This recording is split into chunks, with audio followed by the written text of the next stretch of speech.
Les erreurs de débutants qui t'attirent comme un aimant. Salut à toi et bienvenue dans ce nouveau podcast. Je suis super content de te retrouver aujourd'hui pour te partager un maximum de valeur. Aujourd'hui, je vais te partager des erreurs, les erreurs de débutants qui t'attirent comme un aimant. On va parler des 8 erreurs les plus communes, celles que j'ai vues le plus, que ce soit de par mon expérience en tant que coach, donc à accompagner justement des élèves qui certaines fois avaient commencé le processus tout seul, ou juste de rencontrer des personnes en networking qui sont déjà dans cette démarche d'investissement et qui soit s'apprêtent à faire ces erreurs, soit les ont déjà faites. En tout cas, ce sont les plus communes. Donc, qui suis-je si tu ne me connais pas encore? Moi, je m'appelle Baptiste Joly, je suis investisseur immobilier et je suis le président de l'entreprise Richard Group Investment qui a pour vocation d'aider les particuliers à accéder au haut rendement sans aucun risque et en maîtrisant les tenants et les aboutissants d'une opération immobilière rentable. Alors, pourquoi ce titre? Tout simplement parce que le but va être de supprimer le risque en fait de faire ces erreurs qui sont fatales. Et comme tu le sais ou tu le sais peut-être pas, mais dans l'immobilier, une erreur peut te coûter très cher. Donc là, l'objectif, c'est qu'avec ce podcast, tu commences direct avec le meilleur bagage pour accéder au haut rendement. Et ces erreurs communes sont hautement intuitives. Et pour investir dans l'immobilier à haut rendement, il faut être contre-intuitif. Et tu vas le voir dans cette vidéo, il y a 8 points. 8 erreurs de débutants qui t'attirent comme un aimant, donc reste bien jusqu'à la fin. La première erreur, c'est de se baser sur des on-dit. On dit que ça se loue 400 € la chambre, on se dit que c'est rentable, on dit que c'est un bon artisan, on dit que si, on dit que ça. On dit beaucoup de choses dans tous les domaines et l'objectif, c'est en fait de ne pas te focaliser sur des on-dit, mais de te focaliser sur des faits. Et pour te focaliser sur des faits, faut développer une certaine expertise pour savoir à combien ça se loue, est-ce que c'est réellement rentable, est-ce que c'est un bon artisan. Et l'objectif, c'est de développer du coup ta capacité de discernement et aussi et surtout ta capacité d'autonomie, d'indépendance par rapport à une décision et de te baser sur des faits. Et de savoir en fait, si on simplifie ce point-là, si ça se loue vraiment à ce prix-là ou pas en fait, par exemple. Le deuxième point, c'est de faire une erreur directement, de faire une offre directement, ce qui est une erreur du coup plutôt. Pourquoi est-ce que c'est une erreur de faire une offre directement, que ce soit au téléphone ou en physique? Donc en physique, tu sors de la visite, tu fais une offre directe. Au téléphone, c'est tu as déjà fait une offre et l'agent immobilier t'appelle avec une contre-offre et tu vas accepter direct ou tu vas refaire une directe au tel. Ou alors, l'agent immo t'appelle pour savoir si tu vas faire une offre et tu lui fais l'offre directement au téléphone. Moi, je recommande d'oublier. On le fait dans 5% des cas. Donc, dans 95% des cas, ce sera mieux d'attendre en fait 24 heures et de le faire le lendemain avec une durée de validité de l'offre de 48 heures qui se finit à 23h59. Pourquoi est-ce que c'est beaucoup plus intéressant? Parce qu'on montre qu'on a du détachement sur l'achat du bien. Et donc, c'est beaucoup plus intéressant de montrer le fait qu'on est détaché et pas en fait de se faire influencer par un bon contact avec l'agent immobilier ou une bonne visite. Il faut faire ses calculs, rentrer chez soi, poser les chiffres, voir si c'est intéressant et à combien c'est intéressant. Parce qu'une erreur est vite faite et même si on peut se désister derrière et tout, si vous faites une offre et que le prix ne vous convient pas, allez refaire une offre alors que vous avez déjà fait une offre en dessous, l'agent IMO il va vous jeter et vous allez perdre toute la crédibilité que vous aviez peut-être réussi à vous créer au travers de la visite. Donc pour moi, il faut oublier. Je l'ai fait une seule fois sur un bien sur lequel il y avait énormément de concurrence. C'est un bien d'ailleurs qui est loué 12 mois sur 12 dans l'année. Donc c'est un 4 chambres à 400 € la chambre avec une rentabilité assez explosive et sur laquelle il y a 3 ans d'exploitation, 0 mois de vacances locatives sur 0 chambre. Ce qui est assez incroyable pour une colocation. Donc c'est une super affaire. Je le savais, j'avais déjà de l'expérience et j'avais déjà acheté plusieurs appartements sur ce marché-là. Donc en fait, je savais que c'était intéressant. Premier appart, premier bien, on ne connaît pas trop l'immobilier, on ne fait pas une offre directement. Troisième point, ne pas être au clair sur ton cash flow exact avant même de faire une offre. Tu dois déjà savoir combien est-ce que tu vas gagner avant d'investir dans le bien. C'est un peu ça la magie du coup de l'immobilier par rapport à la bourse. Tu sais exactement à l'euro près combien est-ce que tu vas gagner avant même de faire l'acquisition du bien. Donc ça, c'est assez fou. Et tu dois être au clair du coup sur le cash flow exact à l'euro près. Donc tu vas percevoir si tu fais cette acquisition à ce prix-là. Et donc, tu dois déjà connaître en fait tes charges, donc ta fiscalité, l'impact de la fiscalité sur ta rentabilité. Donc, tu dois avoir une stratégie fiscale claire. Tu dois connaître du coup les rentrées d'argent pour savoir par rapport aux sorties combien est-ce qu'il te reste. Donc, le loyer que tu vas générer de manière 100% sûre. Donc là, ça passe par l'étude de marché. Et ça va être les charges. Combien est-ce que tu as d'énergie comment dire, en estimation, quelles sont les charges de copropriété, quelle est la taxe foncière, etc., etc. Et ça, tu dois le savoir avec 100% de certitude. Et bien entendu, ta mensualité de crédit, tu prends un prix, un nombre d'années et tu vas sur meilleurtaux.com et tu fais un calcul de mensualité avec le baromètre des taux actuels. Et ça va te permettre du coup de faire un prévisionnel pour connaître ta rentabilité à 20 ans, à 25 ans, avec un logiciel comme Rendement Locatif par exemple. Je crois que ça coûte 10-20 euros par mois. Et moi, c'est ce que j'utilise et je trouve que c'est très bien. Et Rendement Locatif te permet justement de savoir à l'euro près combien est-ce qui va te rester dans ta poche en prenant en compte ta fiscalité par rapport à une situation donnée, en prenant en compte toutes les charges en fait du projet, en prenant en compte une rentrée d'argent. Donc là, ton loyer, ta valeur locative estimative estimée qui du coup découle d'une bonne étude de marché. Le point numéro 4, du coup, il va un peu avec ce point numéro 3, c'est le fait de ne pas savoir quelle est du coup ta capacité d'emprunt parce que voilà, si tu pars sur une offre sur laquelle sur un bien sur lequel tu fais une offre à 400 000, ça peut être la meilleure affaire du monde. Si la banque ne te suit que jusqu'à 200 000, tu as perdu du temps, de l'énergie, ça te déprime, tu perds en crédibilité. Du coup, c'est un peu catastrophique dans le sens où tu baisses en énergie. Bref, ça a un impact sur énormément de points et de partir sur un projet que tu ne peux pas acheter. Donc, c'est super important de connaître ta capacité d'emprunt avant même d'acheter le bien. Et tu vois, moi, j'ai vu des gens, j'ai rencontré en networking qui se lançaient sur des projets à 450 000 alors que la banque les suivait jusqu'à 250, 280. Ils n'ont pas eu de financement. 6 mois après, ils sont toujours sur le même projet à batailler parce qu'émotionnellement, quand tu t'investis, tu t'investis encore plus et c'est un cercle ultra vicieux, tu vois.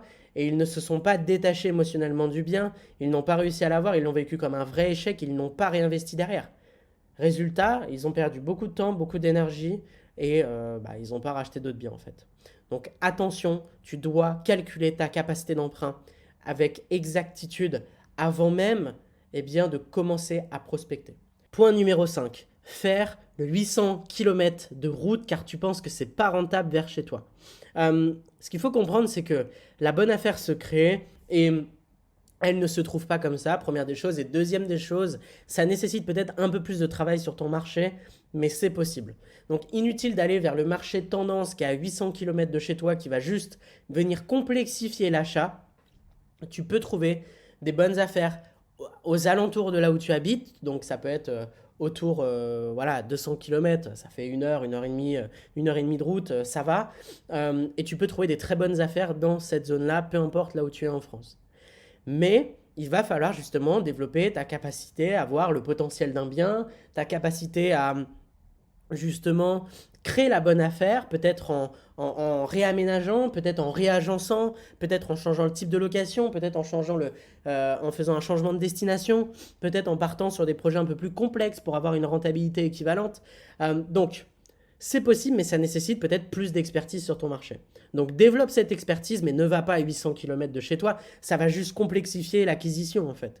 Mais pour moi, c'est une perte d'énergie qui va être juste énorme. Et tu vois, j'enchaîne sur le point numéro 6 qui est un peu, du coup, comme on le disait, c'est un peu contre-intuitif, mais tu dois être contre-intuitif si tu veux faire du haut rendement.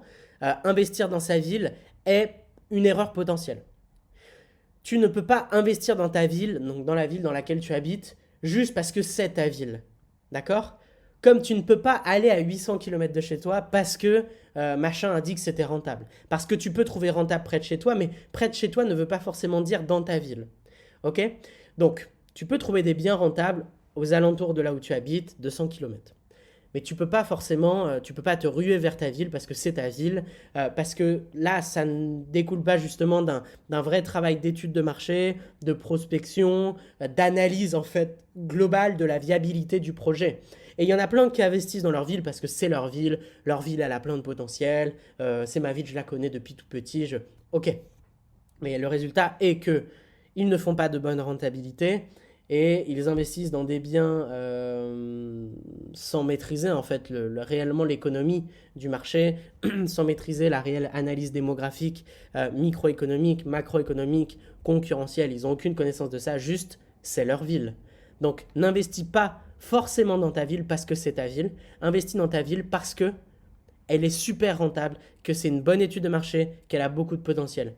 Et elle a beaucoup de potentiel par rapport à de vrais indicateurs. Pas par rapport à, oui, c'est ma ville depuis 20 ans, je sais qu'il y a un nouveau maire et que machin et que ça. Ça marche pas comme ça. D'accord? Donc, tu peux investir peut-être dans ta ville, parce que peut-être qu'elle est très intéressante, mais dans la majorité des cas, elle ne le sera pas. Et tu ne dois pas être émotionnel là-dessus. Le point numéro 7, c'est de faire les travaux soi-même. Donc, faire les travaux soi-même, pour moi, c'est majoritairement une erreur. Pourquoi est-ce que c'est majoritairement une erreur? Bah, c'est tout simplement parce que tu vas en fait, et j'en avais déjà parlé dans une vidéo, dans un autre podcast, mais tu vas en fait bah, déjà prendre beaucoup plus de temps parce que t'es pas à temps plein, c'est pas forcément ton métier, donc le souci c'est que bah, tu vas louer plus tard, donc tu vas perdre plusieurs mois de loyer que tu ne vas pas percevoir. Donc il n'y a pas de perte d'argent pure, mais c'est un manque à gagner qui est important. Donc ça, il faut le prendre en compte dans ton calcul de rentabilité. Deuxième des choses, la main-d'œuvre est déductible, tu peux créer du déficit foncier. Troisième des choses, c'est ton énergie. Est-ce qu'il vaut mieux économiser 5 000 euros sur les travaux parce que c'est toi qui les fais, ou est-ce qu'il vaut mieux faire une acquisition de plus pendant ce délai-là? Bah, vaut mieux faire une acquisition de plus. Et donc c'est un peu, tu vois, l'économie du sac plastique. J'achète pour 30 euros, 40 euros de course et je ne vais pas prendre le sac plastique à 5 centimes qui va me permettre d'aller à ma voiture dans le confort et de ne pas faire tomber 5 articles sur le chemin et de casser, tu vois. Donc, tu te dis, ah, j'économise mon sac plastique à 5 centimes, très bien. Sauf que tu avais 3 bouteilles en verre, tu les fais tomber, tu perds 30 euros. Et donc, c'est un peu ça, tu vois, le syndrome du sac plastique et on est dedans avec les travaux en fait. Et il y a en fait cette notion de j'économise 5 centimes, mais il y a cette notion de j'ai un manque à gagner de 30 euros. Et au prorata, bah, c'est super important. Donc il y a de ça, il y a aussi les assurances derrière, tu vois, si tu gères toi-même l'électricité, etc., etc. Il y a les finitions, le professionnalisme, il y a énormément de choses auxquelles tu dois être attentif. Donc faire les travaux toi-même, pour moi, ce n'est pas une bonne idée. Et la huitième erreur de débutant qui t'attire comme un aimant, et là, c'est un aimant qui est tellement puissant que tout le monde veut faire cette erreur. Et c'est normal, elle est intuitive. Et elle est d'ailleurs drivée un peu par la peur. Mais c'est le fait de mettre un gros apport, voire d'acheter cash. Parce que si tu mets un gros apport, tu as un petit crédit et donc c'est beaucoup plus rassurant. L'erreur est permise parce que tu n'as pas de crédit à payer ou quasiment pas. Mais ça, c'est pas une stratégie long terme optimisée parce que tu ne fais pas travailler ton argent avec un réel effet de levier et c'est là la problématique. L'objectif étant de te créer le maximum de retour sur investissement par rapport à l'argent que tu investis. Si tu investis zéro et que tu te retrouves propriétaire d'un bien à 150 000 qui génère 400, 500 euros de cash flow par mois, ton effet de levier il est infini puisque tu transformes 0 euros en une somme importante, donc fois infini. Si tu mets 10 000 euros d'apport et que tu te retrouves propriétaire d'un bien à 100 000 euros, tu as un effet de levier de 10. Si tu achètes un bien 100 000 qui génère 10%, tu fais 10%. D'accord? Donc, c'est là que tu dois faire attention en fait à l'effet de levier que tu entreprends et que tu utilises. L'objectif, c'est de faire le maximum d'argent avec le minimum d'argent. Et c'est ça, la magie de l'immobilier, c'est de créer de l'argent à partir de zéro en mettant en place des actions une fois qui te rapportent sur le long terme. Et c'est là, en fait, la valorisation de ton argent. Donc, si tu as beaucoup d'argent, au lieu de mettre 100 000 euros sur un apport cash, tu mets 5 apports à 20 000 ou 10 apports à 10 000, tu vois. Et si tu mets 5 apports à 20 000 et que tu prends 80 000 de crédit du coup sur ces 5 biens, tu te retrouves avec 500 000 euros de patrimoine qui s'autofinance et un cash flow plus important que si tu avais acheté ton bien cash. Fiscalement parlant, en plus, c'est plus intéressant. On t'encourage à faire ça. Donc, c'est beaucoup plus intéressant de ne pas mettre, alors de ne pas acheter cash bien sûr, et de mettre des tout petits apports sur plusieurs biens plutôt que d'acheter cash ou plutôt que de mettre un gros apport. Et si tu n'as pas d'argent, de toute façon, effet de levier infini, 110% de financement, voire 130% si tu englobes les travaux et l'ameublement. Donc, en résumé, il ne faut pas te baser sur des on-dit, il ne faut pas faire une offre directement. Il faut être au clair sur ton cash flow exact avant même de faire une offre. Il faut savoir quelle est ta capacité d'emprunt. Il faut, eh bien justement, il ne faut pas faire plutôt 800 km de route parce que tu penses que c'est pas rentable vers chez toi. La bonne affaire se crée, d'accord. Il ne faut pas forcément investir dans ta ville parce que c'est ta ville. Il ne faut pas faire les travaux soi-même et il ne faut pas mettre un gros apport. Voilà, ça c'est vraiment le résumé de ce podcast. Je pense qu'il y a énormément de valeur dans ce podcast et je t'invite à le réécouter si tu es dans cette démarche d'investissement immobilier en tant que débutant. Et la question que j'ai envie de te poser en fait, c'est quelle est l'erreur qui t'a attiré comme un aimant? Et tu t'es dit en écoutant ce podcast, ah ouais, ok, putain, j'ai failli faire ça. Heureusement que j'ai écouté ce podcast et je la ferai pas en fait. Et voilà, partage-moi ça dans les commentaires, ce sera un vrai plaisir de te lire.